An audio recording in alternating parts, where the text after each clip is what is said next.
제가 아내를 만나고 결혼한 시간들을 합하면 한 12년 정도가 되거든요. 그런데 지금까지 아내에게 이런 모습 본 적이 없었어요. 그래서 걱정이 될 정도였습니다. 저희가 지금 해외에 거주하고 있으니 망정이지 만약 국내였으면 말로만 듣던 사생팬을 바로 옆에서 볼 수 있지 않았을까 그런 생각도 해봤습니다. 그래서 저도 한번 싱어게인 30호 가수 이승윤 씨에 대해서 알아봐야겠다는 생각이 들었어요. 아내를 사랑하니까요. 잘못된 길로 가면 안 되니까. 그래서 동영상을 보고 그분이 하는 말을 들어봤습니다.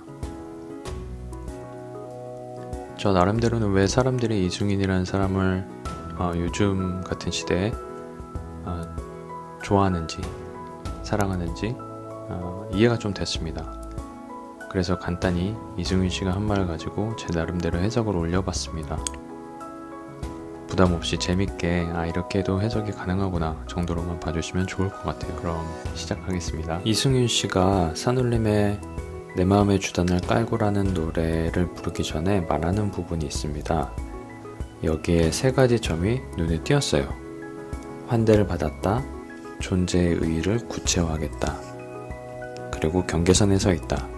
이 세 가지를 통해서 이승윤이라는 사람은 누굴까 한번 살펴보려고 합니다. 첫 번째는 환대입니다. 그는 자신이 받고 있는 인기에 대해서 대중의 관심에 대해서 환대라고 해석했습니다. 지금은 다르지만 초기에 심사위원단의 평가를 보면 이승윤 씨는 그들에 의해서가 아니라 대중에 의해서 끌려 올라온 점이라는 것을 알 수 있습니다. 그건 적극적으로 대중이 이승윤을 안아 올렸다는 말과 다르지 않은데요. 이승윤 씨는 자신이 이방인이라는 점, 메인스트림, 주류가 아니라는 점, 여전히 인기를 받는 자리가 자신의 자리가 아니라는 점 등을 인식하고 있었습니다. 주류, 메인스트림에서는 여전히 불편해하지만 그 말은 바꿔 말하면 주류가 아닌 대부분의 사람들, 삶의 어느 영역에서인가는 소외받은 경험이 있는 대중들에게는 인기가 있다는 말이죠. 이건 사실 동정, 연민 이상의 것인데 간단히 말하면 이건 연대, 주변인으로서 소외받은 사람으로서 연대의식이라고 생각했습니다. 즉, 이승윤 씨의 인기는 소외받은 대중의 연대의식이다 라는 것이 첫 번째 제 해석입니다. 두 번째는 존재의 의의를 구체화하겠다. 솔직히 이승윤 씨가 무슨 생각에서 이런 표현을 썼는지는 잘 알 수 없어요. 하지만 연예 프로그램에서 쉽게 들을 수 있는 표현은 아니죠. 존재를 구체화하기 위해서는 용기가 필요합니다. 철학적, 사상적 배경에는 당연히 실존주의가 있고요. 키에르케고르 그리고 하이데거와 사르트르로 이어지는 현대 철학의 실존주의적 관점에서 보자면 인간 실존을 한계짓는 명백한 죽음과 의미를 잃어버리는 삶 앞에서 한 존재가 자신의 생명력을 구체적으로 발휘하겠다는 다짐입니다. 그 다짐은 용기를 필요로 해요.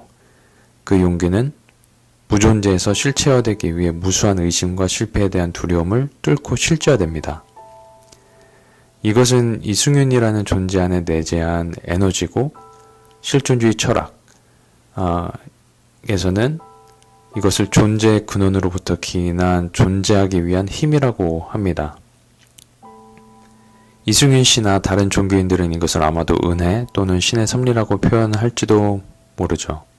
어찌됐든 이 용기를 사람들은 보고 마주하고 경험함으로써 가능성과 잠재력이 용기로서 실체화될 때 그것을 경험함으로써 한 존재의 그 존재 너머의 새로운 가능성을 보는 믿음과 희망을 경험합니다. 왜냐하면 동일한 용기의 에너지, 힘이 우리 모두에게 내재되어 있기 때문이죠. 사람들은 여기서 카타르시스를 경험하는 것 같습니다. 즉, 이승윤 씨의 인기는 인간 안에 내재한 용기를 경험하는 희망적 체험이다. 세 번째, 경계선상에 서 있다. 이승윤 씨는 이 경계선에 대한 이해를 확실히 알고 있는 것 같아요. 왜냐하면 자신이 하고 있는 음악이 이도 저도 아닌 것 같다고, 이것도 잘하지 못하고 저것도 잘하지 못하고 라고 얘기합니다. 한 분야나 장르를 원으로 해석하고 자신은 그 가장자리에 위치해 있다고, 다른 장르나 분야에 대해서도 마찬가지라고 그런 식으로 얘기를 해요. 그래서 자신은 그렇게 가장자리에, 그리고 그 가장자리와 그 가장자리가 만나는 경계선에 위치해 있다고 얘기를 하죠. 하지만 여기에서 신기한 일이 일어납니다. 이승윤 씨는 자신이 선 곳, 원과 원이 만나는 경계선에서 새로운 중심이 됩니다. 자신만의 장르, 즉 30호 장르라는, 이승윤 장르라는 것을 만들어냅니다.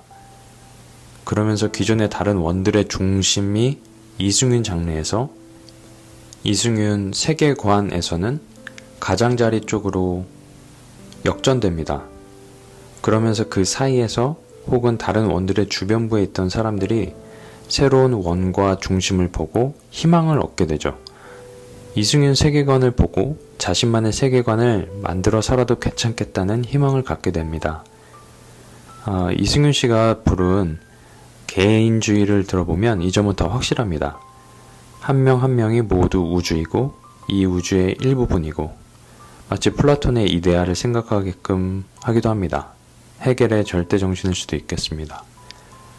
그래서 마지막으로 이승윤의 인기는 경계선 넘어 새로운 진보로 나아가는 인간 존재의 희망에 대한 열렬한 해방로 또는 탈출구다 라고 얘기할 수 있겠습니다. 이 영상을 준비하면서 다른 분들의 영상을 몇 개를 봤어요. 보니까 이승윤 씨 때문에 기독교적 가치를 말씀하시는 분들도 있고 그런 해석들도 있더라고요. 표현의 자유이긴 하지만 개인적으로는 그렇게 기독교적 가치를 이승윤 씨에게 더딥히면 더딥힐수록 이 사람의 존재나 인기는 생명력을 잃어갈 거라고 생각합니다. 종교라는 굴레로 자유를 잃어갈 테니까요. 뭐 좋든 싫든 그게 그렇게 되어 있는 것 같아요. 그냥 이승윤 씨의 존재 그대로 즐기고 그렇게 살도록 응원하면 좋을 것 같다는 생각을 해봅니다. 그럼 이만 줄이겠습니다. 감사합니다.